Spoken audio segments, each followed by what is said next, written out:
Welcome to Season 3 of The Lifestyle Chase, and I'm your host, Chris Little.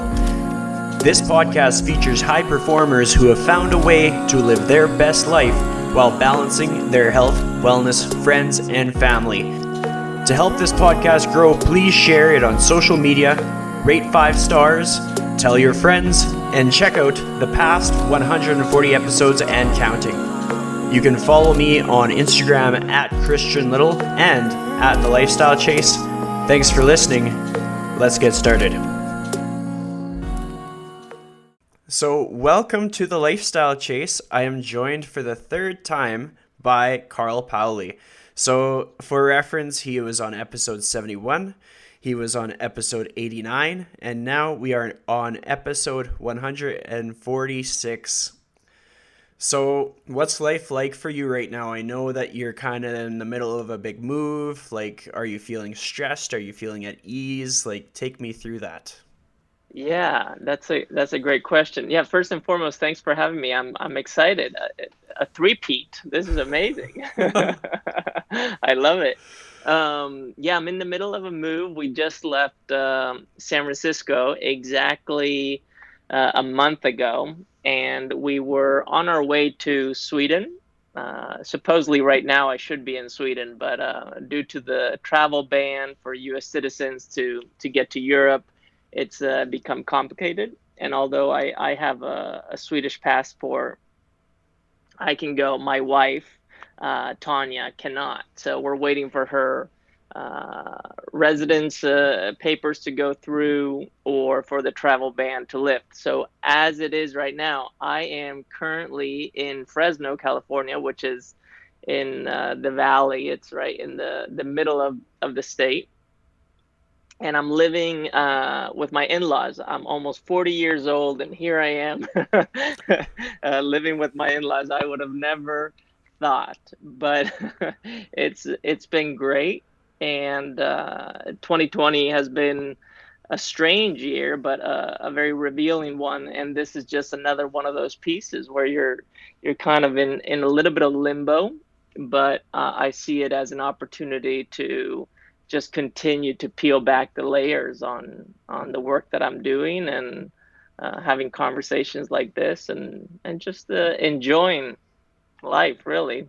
Well, that's the important thing. I mean, reflecting a little bit on what makes us who we are. And I know you've been doing a lot of handstands. I know you've been doing some running, lots of talks on Instagram Live. What are like 3 things that just kind of stand out to you that kind of like are unforgettable with what you've realized in the year 2020? Hmm. Something that is unforgettable is that we're going to die. Okay, death is upon us. And now, without being morbid, all that is just a reminder that uh, if we're here right now, this is what we have. And the question is, what are you going to do with this time? What are you going to do with the gifts that you're being offered right now? And how are you going to continue to use that as a stepping stone to move forward for as long as you can? And being able to see the world in those in that light, although I'm talking about something as dark as death may seem, is very empowering. It's very liberating, and it just gives you a refreshed view on life every morning when you open your eyes. So that's definitely unforgettable. When it comes down to like the move and everything that you did, like I mean, we can get super philosophical and then we can also talk about like real life like obstacles. Like I mean, um moving trucks, all these different things, like things not going according to plan. Like how do you stay positive through those obstacles? Like just as a regular human being that has things go wrong. Yeah, I think I've had enough things go wrong in my life, and have seen them unfold in ways that were even better than what I was expecting them to be, that I can live or be in a moment of chaos and know that this too shall pass, that this is going to unfold however it has to unfold. And if I can treat it as something that is a lesson and is only temporary, and this kind of goes back to the unforgettable part of this podcast in this year, which is there will be an end, things just become a little bit easier. And I can give you an example of this. The 24 hours before we were going to leave our apartment in San Francisco, I get a message from the company that I had rented the moving truck from. I didn't have movers, I had family coming in, and it was a fun thing. Anyways, I had this truck rented, and I get a message, and it says, pickup is 300 miles away from where you live. And I was like, 300 miles away? That means I would have to leave right now, drive 600 miles to get the truck. And anyways, time-wise, it just did not work. And I called the company, and they said, no, this is the only truck available. Everybody's moving this time of the year, and that's all you can do. So I talked to my wife, and we started looking for new trucks and other options. We couldn't find anything. In the middle of the chaos, I told my wife, I said, I'm just going to jump in the shower and just rinse off. And she's like, right now? You're going to shower right now? I was like, yeah, I just need to take a shower. So I jumped in the shower, and as I was showering, it hit me in that moment. I was like, oh, wow, you know what's going to happen? We're going to get a better truck at a better rate and more convenient in pickup. 40 minutes later, I'm doing stuff around the house, and we get a call from a company that we had contacted saying, hey, we got a truck. It's bigger, it's better, more accessible. It's right here in the city, and it's half the price. And I was like, there you go. Sometimes when you look at the positive side of things, you receive a little gift on the other end. And you can call that synchronicity, you can call that coincidence. It doesn't matter. Just the fact that it happened is something that is fun, and to look back at that chaotic moment and know that we came out on the other side okay, it's just cool. And it just kind of gives you this hope that in the future, if something chaotic happens, maybe there's a positive outcome, a better outcome than we planned on the other side. Well, and I mean, there's value to stopping and taking a long shower to just be like, all right, like, here's our situation. How can we see this positively? And just, I mean, if a person goes into a situation thinking that they're going to have negative outcomes, they're probably going to have negative outcomes. But if they go into their situation thinking that they're going to have positive outcomes, there's a better probability that positive outcomes would occur. Mm-hmm. When you looked at your year in January, like, I know in our past conversations we've talked about how your career has been evolving, how like your passions are shifting and changing, and like every day is a new day with anybody. Have you found things have evolved from January until now with like perhaps like your passions or your why or your goals or business or anything like that? Yeah, very much so, actually. In January, I started the year thinking, okay, I am taking a break from teaching seminars, movement seminars, and I'm just going to step into this next thing, whatever it may be. And the plan was to get into the lifestyle coaching a little bit more and start teaching little workshops and have that lead to whatever it had to lead to. And then the pandemic happened. And through the pandemic, I all of a sudden had more time, and there was less opportunity to travel, of course, and see people. And I just got this new kind of opportunity to just think about what I was doing a little bit differently. And within that time, as I was thinking, I was just like, well, I have to train and I have to move. And this is what I got right now. So let me just start training again. And in my training, of course, my my go-to is always, well, if I get on my hands and I do a handstand, I always feel like I've done something. So I started doing hand balancing, just randomly, no structure, no nothing. And I got a message from a gentleman by the name of Miguel Santana. He's a hand balancer and a hand balancing coach, and I've known him now for 7 years. And he said, "Hey, Carl, I see you're standing on your hands. Would you like some guidance? Can I give you some tips?" And I was like, "Sure." And we had been talking about collaborating for a long time, and nothing ever happened. And he and I got on a call, and we started talking. And I said, "You know what? I just want to be coached. Just let's do the thing." And yeah, I pay for his services. He programs for me, and I do the handstands. And I thought it was going to be a month, maybe, of me doing that, because I usually am a rebel and I like to, venture off and do my own thing. But within the program, within being coached through something I am curious about, such as handstands and hand balancing, I found this new sense of comfort, security, curiosity, challenge, um, uh, being able to polish small things and see big changes in how that is not only affecting my handstands but me emotionally. All of a sudden, that catalyzed bringing movement back into the conversation in a way where it was genuine, where I was like, yes, I'm excited about sharing this with you, because now it's actually true again. It's true for me. So that's been a massive change. And now this is something I said maybe 6, 7 years ago. I said, I'm never going to be a personal trainer, quote unquote, or a coach. I'm never going to work with people one on one and do movement programming. And here I am working with a few people right now and using movement as a bridge for having the conversation about lifestyle. And I'm loving it.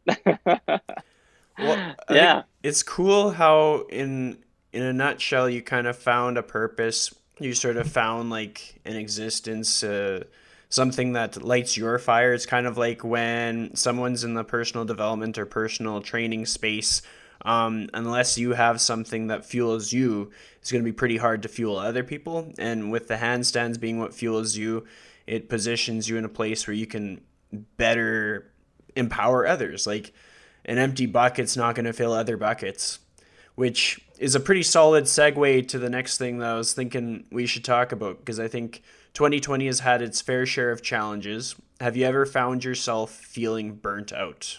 Like, what's Oh, your experience with burnout?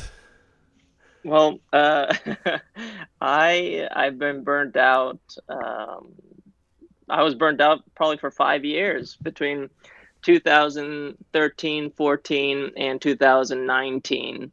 I was completely burnt out. I mean, I did not have much left in the tank, and traveling, teaching seminars, trying to figure out who the heck am I in this world? Where do I belong? Why am I thinking and feeling something different that is kind of out of alignment with what I'm presenting to the world? Yeah, just completely drained and broken, and really dreading every moment of my life, to the point where I never had suicidal thoughts, but I understood during a period of time why people consider it, because I was mentally sick, and it was making me physically sick as well. In fact, I may find a picture and share a picture with you later, and you won't even recognize the person in that picture. I look, yeah, I look very sick. Anyways, that was terrible. And then November 9th of 2019, I did my last movement seminar, and I was quote unquote retiring. And I said, okay, it's done now. I'm over it and I'm moving on. I gave myself November, December to just really recover. In January, all of a sudden, I was like, "Oh, I'm feeling a little spark of something. Let me explore this." And around February, I went to Singapore, and I had an amazing trip there. And I don't know if we spoke on the podcast during that time, but I taught a lifestyle workshop. It was awesome. And then after that, the pandemic hit, and we were done. And all of a sudden, I thought that I had recovered from burnout, that I was ready to go, but there was still way more that I had to unpack and recover from. So once we went into lockdown and shelter in place here, I realized that I started to heal, and less was more for me. And this is something I had said before, but now I was really feeling it, and I was able to anchor myself and my healing in hand balancing, writing, meditation, something that I had been practicing for over a year, uh, like really rigorously. And here I am now, feeling like a completely different person, and still healing, still recovering, but being uh, way more productive, if you will. So when it comes to your meditation, because I know a lot of people have like their own way to do that, and like sometimes it's just like unloading what's on your mind at the end of the day. Like, what does your meditation look like for you at this time? hmm Yeah, so let's just go back in time when I was a kid, and I remember being maybe 4, 5, 6. My mom would actually teach me a small relaxation technique, so like tensing your body and relaxing, and this was to assist me in calming down, or being able to fall asleep if I woke up in the middle of the night, or if I was sick, and really just the simple things, focusing on your breath. And then through my career in gymnastics, I had a sports psychologist who helped with not only relaxation techniques, but also visualization techniques, and being able to see yourself performing in the first person. So you doing the work. And something that maybe you've experienced, and whoever is listening or watching right now has experienced, that when you try to visualize something, you may have noticed that it's hard to look at it in visualization from the first person. You tend to go to a third party view, and you see it from the outside. And this was a big learning experience for me during my gymnastics years. And then eventually I just sat down and closed my eyes, and thought, okay, here I am meditating. When is the 20 minutes up? uh, I then took that, and I went to a TM course, a transcendental meditation course, and I was like, oh, I'm not feeling this whole like mantra thing. It doesn't make sense to me. And then I moved on from that, and eventually I got to the point where I realized, oh yeah, through movement, through my body, I can access deeper levels of not only relaxation and visualization, but a state of being that is at peace and is simply a witness. And that's where I am right now, where for me, the meditation, although it starts a little bit different depending on not the day, but it kind of goes in cycles. It always focuses on the same thing. It's body, where am I? I just ask myself, oh, where am I? I'm in a room. I'm talking to you right now, but I'm in a room. Okay. And then I start to just notice my breathing, my breath. If I notice that there's something with my breath, I actually start to focus on it, and maybe I do the basic like 6 in, 6 out. And then from there, I notice myself wander off in thought. And as soon as I wander off in thought, I just return, of course, to the breath. When I've done that 3 times, I usually now enter a new state. And the moment I notice that I enter that state, I just hang there. And sometimes I can hang there for 7 minutes only, but sometimes it goes 40 minutes, 50 minutes, an hour. I've even sat for over an hour. Um, and yeah, it's cyclical like that. So that would be my meditation specifically. And sometimes it happens in the morning, sometimes it happens in the afternoons, evenings, sometimes it happens twice a day, sometimes it happens once. So it's not something that we, when I say we, us, me, myself, should be slaves of. We should do it because it feels good. It's important for us. It has value in it, and it allows us to see what we need to see in a different fashion, in a different light.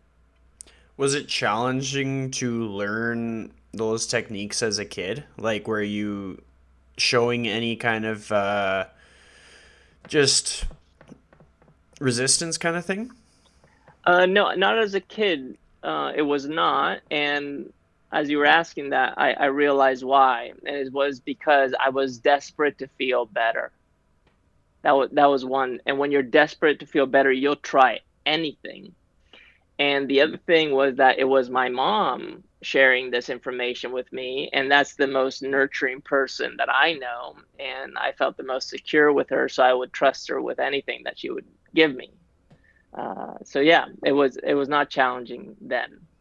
Well, I think that's really cool because I know that with everything going on in the world, like lots of kids could probably benefit from just a little bit more like slowing down. And it's not like nobody has to do things the exact way that you do them or the way that I do them. But as long as they have something that they can do, I think that's a pretty empowering thing. Like, just like some kids doing school from home, they might not have the technology, and so they're going to have some obstacles. And in the same sense, some kids trying to manage their stress, not being able to see their friends and they're at home, they might not have ways to just find peace and relax and just reflect and just be themselves in their own space and make the best of their situation, because like everybody's got some kind of a crazy situation, and it's just like, what kind of tools can we create to best navigate that? Hmm. Yeah, punching a wall, for example, may help, but it once you've done it, you're kind of disappointed and you're in pain, and it's maybe not a healthy tool. So yeah, there's so many tools out there, and I think that's where it's important to realize that there are not only tools out there that can help us, but there are healthy tools and tools that are less healthy or unhealthy.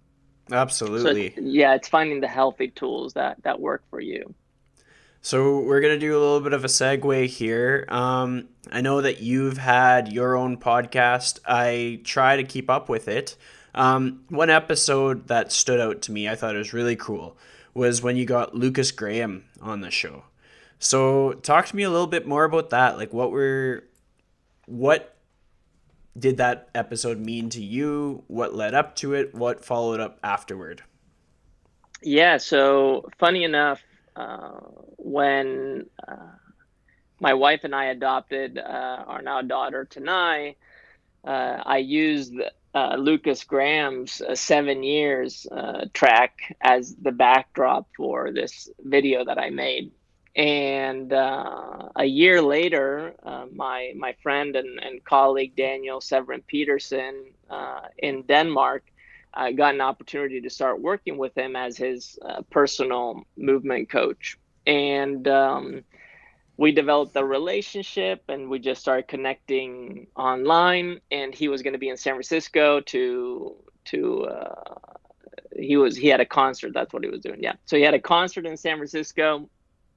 And I said, hey, well, while you're out here, would you like to be on the podcast? And he's like, yeah, I would love it. So he jumped on the podcast, and we had a great conversation. And the experience was cool. It's just cool to connect with somebody who has created something that you have experienced in such a deep and emotional way.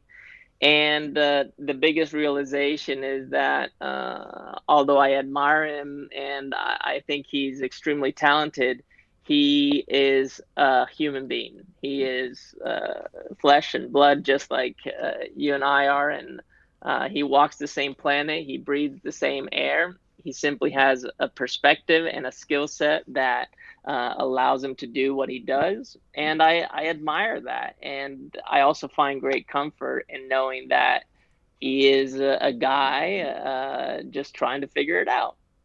I think that is something that hopefully people hear loud and clear. Like, as a podcast host, I have enjoyed being able to have conversations with so many different people. And the value in it is understanding that, like, there's people across the street, there's people at the park, there's people at the gym, like, there's all kinds of people where you can get the exact same magnitude of, like, perspective and value. Like, when we place less emphasis on, like, a person's popularity or their achievements or their awards or their accolades, like, when we just learn to appreciate what we have in our midst, we get so much more out of life. Yeah, yeah, I couldn't agree more. And that's something that he actually does really well when he's home. He is part of his community, and he yeah treats himself as another member of society, and I respect that highly. So, from what I've gotten to know about you, to some degree, you're definitely an empath. I don't know, like, if you're like a super big empath or like a controlled empath. Like, some of us can be empathetic to a fault, and some of us can be empathetic to the degree that we can still have our boundaries and we're not going to like run ourselves into the ground. But the point that I'm getting at is with the lockdown or COVID, like, you have so many friends within the fitness industry who had gyms. There was so much uncertainty. What was your experience like in supporting people? Like, I know that you were on your Instagram feed quite frequently, offering support. And with so much being out of your control, with so many friends from your experience in coaching within like the CrossFit space, what was that experience like for you? Yeah, that experience was a reminder that once again, we don't really find the solutions to our problems out here in the world. That these are just questions and markers that allow us to seek some introspection and find the solutions within so we can reflect them back out. And in my journey through 2020, offering to support as many people as I could, I noticed that I didn't have to say anything. I just had to show up and listen. And if they wanted some advice, I could give them the advice. But most of the times, I would say 99% of the times, they would not follow that advice, and they did perfectly fine. So my advice is really not the part that is of value, rather the part of value is the one where you can just hold space or allow for somebody to begin the process of introspection and be there with them when they do that. And that's been yeah just really powerful. Well, I think that's cool because I've experienced a lot of scenarios where a friend just listening was one of the most powerful things that they could do. And I've known some other people have had shared experiences where they thought that they were going to have to like fix somebody's vehicle or like save their house or something, but no, they just needed to be there for someone and just hold space and listen to them. Hmm. Yeah, and something that you probably are aware of, and anybody listening has noticed, is that when you ask somebody how you can support them or help them, they usually don't even know. They can't give you an answer. So uh, that really takes the pressure off of everybody, and it allows you to just be with what is and to allow either creativity, divine inspiration, or just what is in front of you to dictate the next step. Absolutely. And that's really cool because it makes life a little bit easier. You don't have to go around fixing everything, and that's the beauty, in my opinion, of uh, what is occurring right now. We're just it's being shown to us how much is out of our control, and how when we let go of trying to control that which is out of our control, things actually become easier. It's true. Which is a good pivotal point to my question for you is what um, inspires the move to Sweden? Like, Mm. are you taking control of things that are in your control? Are you wanting to be closer to family? Take me through that, if you will. Yeah, that's a good question. So I've been wanting to live in Sweden for probably 2 decades, but I simply haven't done it because I was doing gymnastics and competing in Spain, and then I ended up in Singapore, and then after Singapore, I found some things that I was interested in, and that brought me to the U.S. I was going to be here in the U.S. only for 8 months, and it's been 16 plus years. Actually, I think it's, yeah, 16 plus years. That's what it is, and. And every time I've been back to Sweden to visit family, I always feel like, man, this is one item on my bucket list that I'm missing, which is spending time in a country where I even hold a passport from, and I'm technically a citizen that I simply haven't experienced. So I would like to come here. And I've been proposing this to my wife for six years, but she's been like, nah, nah, nah, not yet, not yet, not yet. And during the pandemic, she was like, you know what? Why not just do it now? So we decided to make the move. And now that we decided to make the move, we're kind of stuck in limbo. But I'm sure there's a meaning to this. I think it's a good analogy for a lot of people that they can take away and translate this into their own experience. So many worthwhile decisions, we are kind of in our own way. Like, there's obviously going to be obstacles that are quite reasonable to like pause and wait, but like, have you ever found that other times in your life you've had the same hesitation or the same reluctance or the same obstacles, but it was worthwhile in the end? Yeah, it's interesting that you say this, is that I haven't had a lot of reluctance. I've always done what I've wanted to do. The only time I've experienced some uh, not setbacks or friction, but rather just a slower unfolding has been when trying to do it with other people. In this case, it's with my family. It's a hard thing to do, to uproot your family and take them across the pond, and the logistics behind that is pretty serious. So yeah, it's the resistance is not necessarily there, but what is there is that there is it's a more complex problem to solve, to make sure that everybody is taken care of, that this is something that everybody is in alignment with, that the decisions, although they may seem final, are simply a stepping stone, and that everything can change as we go. Having that mindset is extremely important, and that just takes time.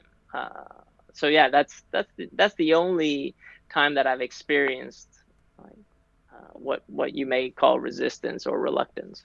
Well, I think using the word stepping stone is pretty important because sometimes something can be really intimidating if you look at it like zoomed out. But if you look at it incrementally, like, okay, like we want to make a change here. And what does that look like when we take the first step? And then how about two steps? And like, what if one step occurs over the course of like 6 months? That's not so bad. Or like the options are endless, but like sometimes like simple is better. It's kind of like how you reflected earlier in the show today, like less is more. Hmm. Yeah, and I think making the decision, or setting the goal, that's the hardest step. It's saying, yeah, we're going to leave what we've called home for such a long time. That's the hardest step. But once you make that decision, then things are much easier. Well, I think that's really interesting because all of us are going to have goals. I imagine that you have goals that are on your horizon. What process do you go through to like set realistic goals, and what are the values that align with your goals? Yeah. My process is very simple. It's a 3-step process. It's imagination, ideation, execution, or implementation. I imagine what is it that I would like to do, I desire, that I'm excited about, what I need. Then I translate that into a plan. That's the ideation phase. I write about it. I tell people about it. I sleep on it, and I really ask myself whether this is true or not, and then I pick a small little item out of what I've been thinking about, and I execute on it. The moment I execute, I get immediate feedback. I'm like, oh, I thought I wanted to do this, but this feels like crap. Okay, does it feel like crap because I need to feel like crap to move forward, or does it feel like crap because I'm actually not interested in this? And then that feedback allows you to go back to the ideation, back to the imagination, and all I do is just recycle this. And in order to make it work for me, my imagination can be happening in a meditation, for example. My ideation can happen in my journaling or in talking to you. My execution happens by saying, today I'm going to try to do XYZ, and going out and tackling it. So yeah, that's how I navigate it, and it's been very helpful for me, and it's very simple, and it's almost so simple and obvious that it seems impossible for that to be the solution, but it really is. Well, it's true. I mean, a lot of things are quite simple. Like, I mean, with nutrition, it can just be like your energy balance, calories in, calories out. With fitness, it can just be like structuring your program and working out like 4 or 5 days a week and following the plan. Like, a lot of solutions are simple, and then it's just about how do we deliver on them? How do we go through that despite everything else that goes on? Something that we were both working on at the beginning of this year. I know I was doing daily podcast episodes and you were doing daily talks in your Instagram, and we both kind of paused on that. I know for myself, I'll share my perspective was that like I learned so much about myself in having to think about topics every day. And I definitely honed my craft in like if I had a topic I wanted to talk about, it took some research, or perhaps I just had to watch other stuff for a while to kind of figure out like what was I passionate about that day. And I also learned like I could really overcome a lot of obstacles just by talking about them on a microphone. But then Hmm. I realized like I can still get the value that I will get from this in implementing this practice just in my lifestyle. And so I moved on from that so that I could focus more production quality on to the in-person episodes. So then we're going to turn the table over to you. What was your journey like? Like I was watching your daily talks and I was like, these are cool. Like I enjoy these, but what was it like from your perspective? Yeah, I think I experienced something very similar to what you experienced. For me, though, there was a pivotal moment. I was doing these daily check-ins, and I did them until I think it was February 6th or 7th, when I jumped on a plane to go to Singapore. And I went to Singapore, and I taught a workshop there, as I said earlier.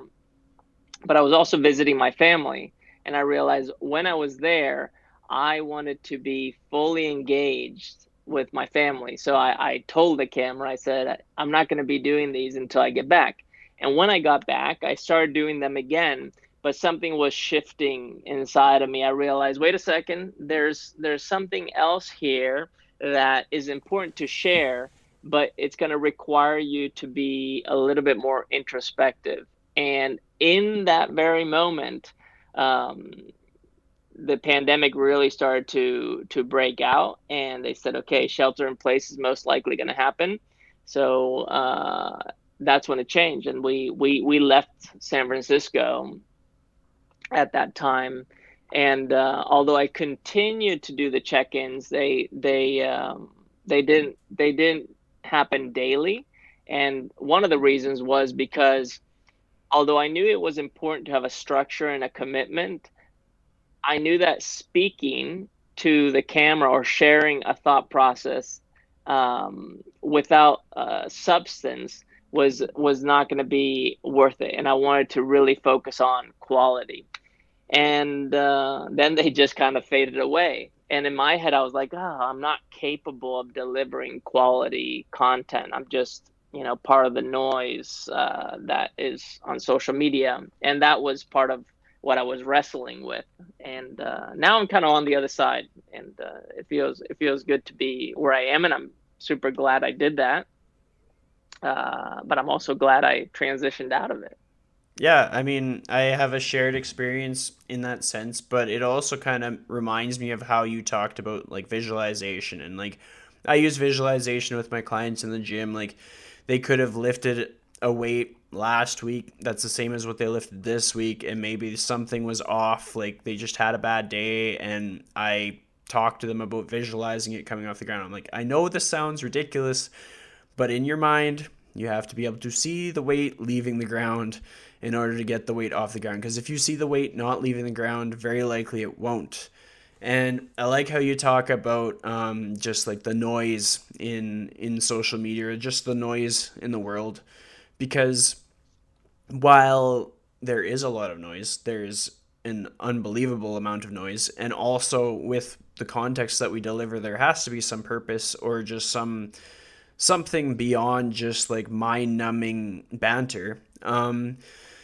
I believe that if we don't believe that our purpose has purpose, like if we don't see the purpose in ourselves, then we won't have a purpose. We won't cut through the noise. We won't have our audience. So while we both have our purpose outside of the daily check-ins or the daily episodes or the daily content, moving forward, I think for myself, I'll definitely speak for myself, like finding ways to find that purpose on a daily basis in order to bring that into how I show up. And I think no matter how far along a person goes along in their journey, their career, their life, how old they are, they're continually going to need to find that purpose in order to deliver and implement and come up with that next step. What are your thoughts on that? I definitely threw some garble your way. So what's your response? Well, there's a lot to unpack there, but let's talk about the noise. For example, with the pandemic, the news, the political state of the nation here in the United States, the social movements that we're seeing, the social injustice that exists and that is now being discussed. It is so confusing at times if you're scrolling through social media, because you don't really know where is the truth, where's the truth of the truth, and also what is the source that truth is coming from. And yeah, there's levels to the challenge, and the challenge of figuring out what is it that is really happening. And it is very easy to succumb to this notion that, oh yeah, there's injustice here. I see that. I feel that. I feel like I need to address it, but I don't have the tools to do it right now. But my friend is doing it. This person is telling me I need to use my platform, so I'm just gonna do it. And then all of a sudden, you enter into contributing to potentially something that is very positive, is needed, is a conversation that we have to have, but you're doing it in a state where you're unaware of what is true to you in the process of contributing. And that is the noise that comes from outside, and the noise inside of you not allowing you to see not allowing you to see the forest for the trees. And that is a big problem, is we simply are not aware of how influenced we are by other people, ideas, technologies. And we need to become a little bit more mindful of that. Now, I don't know if you've seen the movie, the Social Dilemma yet, but that's a great example. It's kind of like, it doesn't matter how smart you are, how aware you are. This technology that we're using to share what is happening, the truth, is so smart that it will capture you and make you behave in ways that are not yours. It will control you, so to speak. And although this is very dark to think about it this way, this was happening before we had this technology too. So in my experience throughout this year, I've really had to let go of everything that people are saying and how they're saying it, to really ask myself, what is true from where I stand? And as I sit here with my truth, where is it that I have arrived at a perspective or understanding that may be more complete? Right? So, as a white man, I can think, see things completely different than a person of color in the United States or other parts of the country or other parts of the world. And where do I need to educate myself, learn more, see from a different perspective? And now, where do I source that information from? Where do I get that information from? And that becomes the practice, is actually finding the sources, doing the exploration, and doing it from a perspective of curiosity to feed that part of you that is incomplete. And only once that you have been fed with that information that you needed, then be able to speak at a level that can add value to people in a way that doesn't tell them what to do, but allows them to see what they need to tell themselves or ask themselves what to do. That is tiring, and it's tough to do, and it's complicated, and it can be problematic because the clock is ticking. You need to say something now. This is happening now. Well, what if you don't have what if you don't have anything that's constructive to say? Isn't it better to maybe take a different approach? And sometimes the answer is yes, and sometimes it's no. That's irrelevant at this point. But that's part of the noise conversation I was alluding to earlier, and being a little bit more deliberate in how we share, or what we share, and when we share. Well, I like that. That was a good summary for something that I think is on a lot of people's minds, no matter where they're at with their thoughts or what direction they're intending to go. It's just there is so much going on. And one thing that I think everybody can benefit from, which we can both relate to, is just making time, making space to have regular conversations with like a broad selection of different human beings. Like in so many instances, I've befriended people who have completely different life experiences to me and learned so many new ways to gather information, or learn so many new ways to interpret my environment, or just really, it's almost like training your empathetic muscles. Like you're not going to understand someone else's experience if you haven't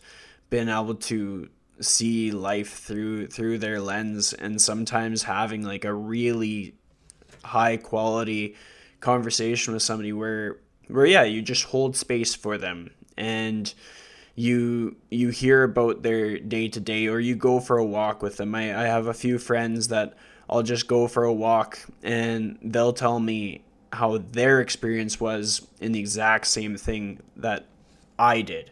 And just to hear it from them instead of just assuming is pretty powerful and moving. Something that was on my mind was the Joe Rogan podcast. I want to know, like, he is a very influential person, and I want to hear from your point of view, like, what is it that makes someone like him as influential as he is? Is it his interview style? Is it who he is as a person? Is it his life experiences? What are your thoughts? Well, for one, I think he speaks what is true to him, and he does it in a way that is just very honest. He just speaks it So he's the average Joe, right? He's the average Joe, but this average Joe is vulnerable. He's cried on his podcast. He is curious. He has expressed hard feelings. When he's made a mistake, he's been able to retract his statements and improve. You've seen an evolution, and that is something that when you're looking to reveal character in yourself, or to see it in somebody else, is very empowering. It's very empowering. Not to mention the people he gets on the show have very valuable information, and he has a diverse audience, and he has the ability to ask the questions that are not popular. And he can do that because maybe they're drinking, or they get high, or because they're just having a conversation, and he's genuinely curious. Hey, what is the deal with this? Why are you doing it this way? And he's able to see people beyond their behaviors. I think that just makes him a great host for a conversation, and thus his podcast is killing it.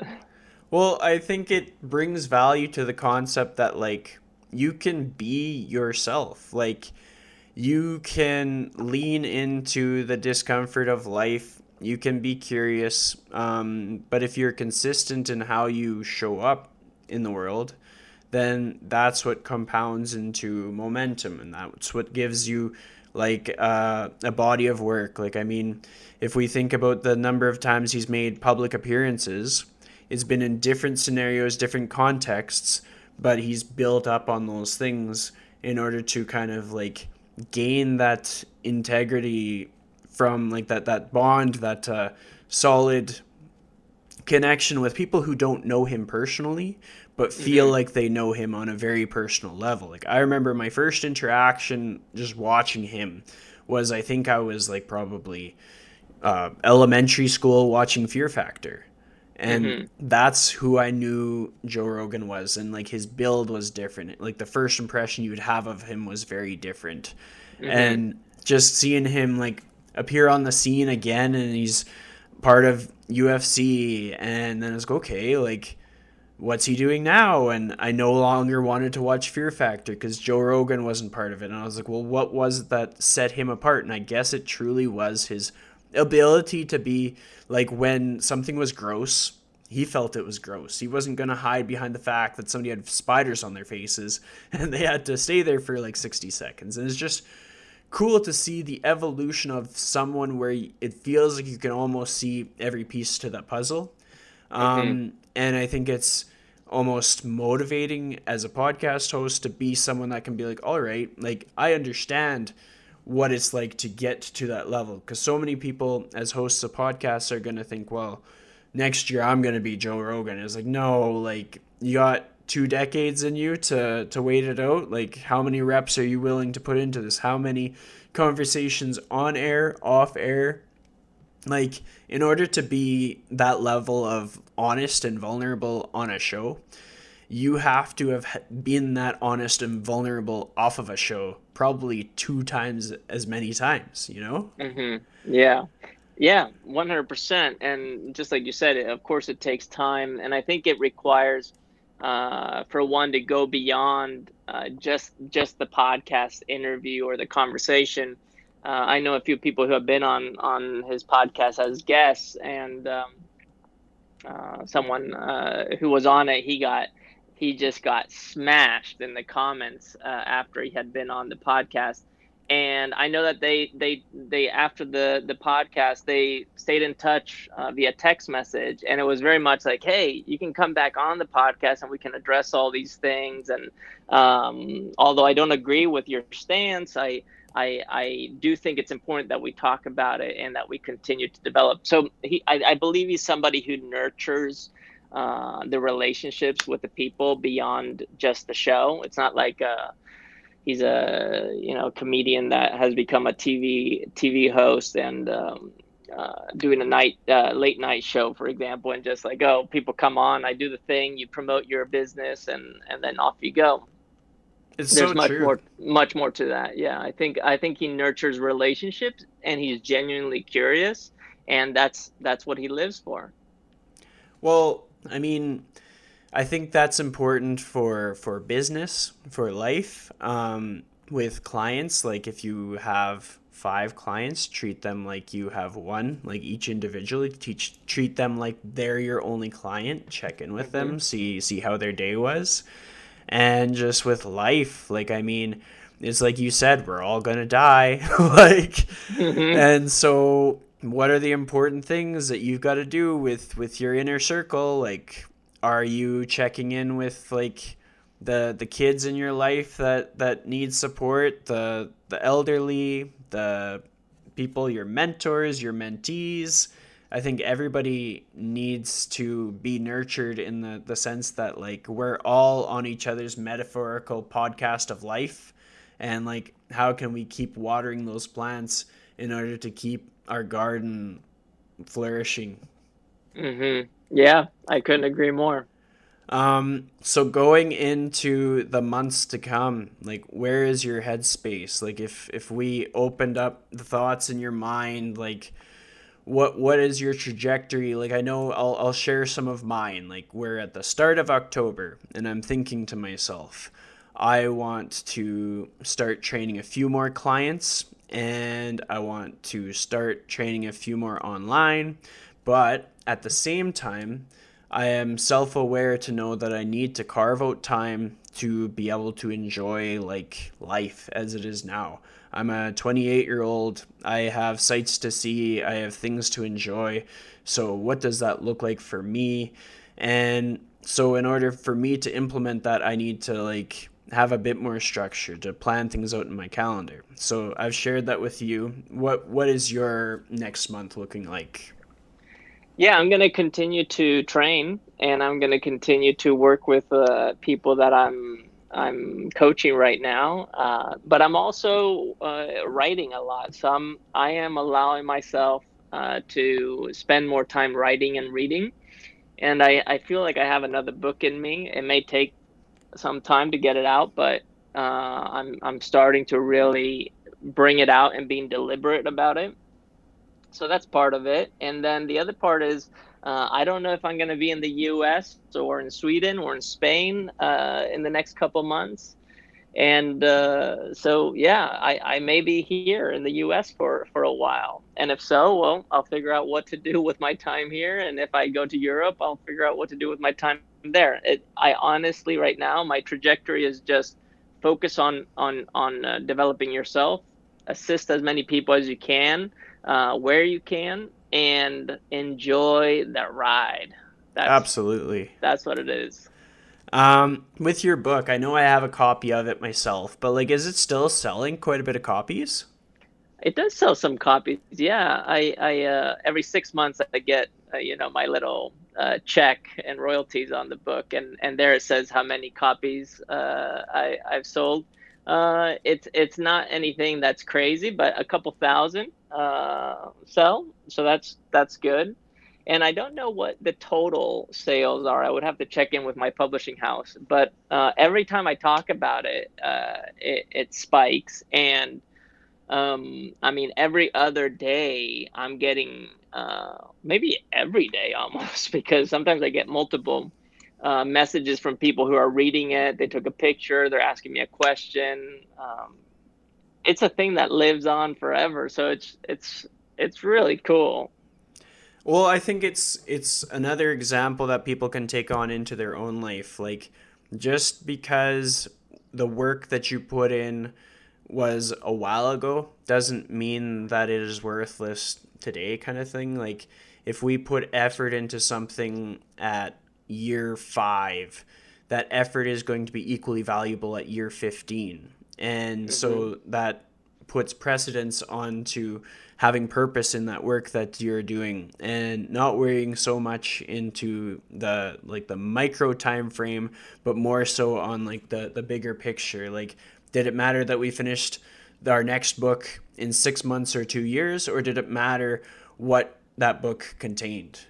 Yeah, it's all about the value that's inside, and the time is completely irrelevant. And I just don't know what I'm gonna accomplish in this lifetime, but I'm gonna try to accomplish anything that can be of value. And as much as it is of value to others, it's really a value to me because I'm here processing information, trying to learn lessons, and trying to free myself from whatever I'm trapped in.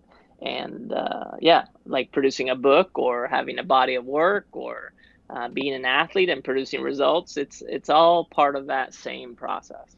For sure. With the second book that you allude to, do you have inspirations to what it would be about? Mm, yeah, I mean, it has to do something with the principles of moving. And when I'm talking about movement, I'm not just talking about physical movement, but also mental and emotional movement, and what that even means and why we should care. And the part that I would like to really emphasize is the importance of living in between the philosophical aspect of our lives and the practical. And it's really being able to navigate that line, that's the line that creates the contrast. And the more we can explore the practical and the more we can explore the philosophical, the more sense that line makes. And that's what I want to share with people. And my hopes is that if people read the book, it's not another self-help book or another manual. It's more so just um, a stream of conscience that allows people to do the same thing for them. It's kind of like me holding space for people this year. It's like, it doesn't matter what advice I give you, you're not going to follow it. And if you do, it's not going to be to the T. It's going to be your own thing. It's just encouraging people to do something about what they have, and this just being another piece that they may encounter that says, yes, this is me, this is who I am. I'm so glad I got to experience that. And I want to share that by taking everything that I actually wrote in the first book, which there's a lot of information there, unpacking it and really focusing on the principles behind it. I think that's awesome. And I saw in your story how you were like reflecting on like how things were written in the first and how you would rewrite them or just reflections that you had. And I think that's the cool thing with social media. I'll use Facebook as an example, seeing Facebook memories and just being like, oh, there were some consistencies and this is what we learned in the last 5 years, 4 years, 3 years, 2 years. And Yeah. there's merit to journaling for that exact purpose, being able to open up a book and go back to 2019 and see, okay, we were struggling then too, and it wasn't a pandemic, and we made it out okay, and we're going to be all right, and this is what helped us, and this is what we remembered. Exactly. So when people are looking to connect with you, are you mostly social media, or are you still using website, or what's the best way? I think social media right now is the number one way to connect. People mostly reach out via Instagram or Twitter lately, and that's been the way that people are connecting. And then people find my email online and they maybe drop me an email. Yeah, most people that are reaching out, they're either seeking coaching, a collaboration, or they're inviting me to be on their podcast, which I love. This is like the favorite thing for me to do. I'm like, oh yeah, podcast, I'm in. Collaboration, that's a little stickier. And then Definitely. coaching, of course, it's all about wherever I want to invest my time, and if the people are kind of in the right place, then I work with them. Well, I think it's funny that you bring up collaboration because I mean we're all getting just endless messages about collaborations. But putting that aside, lately for my guests, I've been having my guests put out a challenge for the day, something for my audience to respond to take action, to implement change. And so essentially, how it'll be formatted is you will just say your challenge for the day is, and then just put it out there. Interesting. Um, yeah, I wish I had prepared for this one. There's so many things we could do, but a challenge for today. Let's just make it super easy. If you've never done a handstand, uh, explore for 5 minutes what it would look like to get into a handstand. Do this safely, of course, like practice with a wall or have a friend hold your legs or something. If you can do a handstand, just spend as much time as you can in a handstand for throughout the duration of a 5 minute period. So if you can get 10 seconds there within 5 minutes, then that's great. You did it. I love it. I mean, I think as long as the person doesn't have too big of a build, like they could definitely benefit from that. You'll be surprised of who has done a handstand around me. Yeah, Oh, definitely. Well, I mean, I'm friends with a lot of big power lifters, and I've seen some of them still be able to pull it off. So, I mean, that's amazing. if their heart's in it, they can make it happen. That's Um, right. and that essentially is the summary of our episode for today. So, I'd like to thank you so much for joining me. And yeah, hopefully people check out the past episodes, episode 71 and episode 89, where the prior appearances to get a little bit more context. But thank you so much. Thank you for having me. What a pleasure.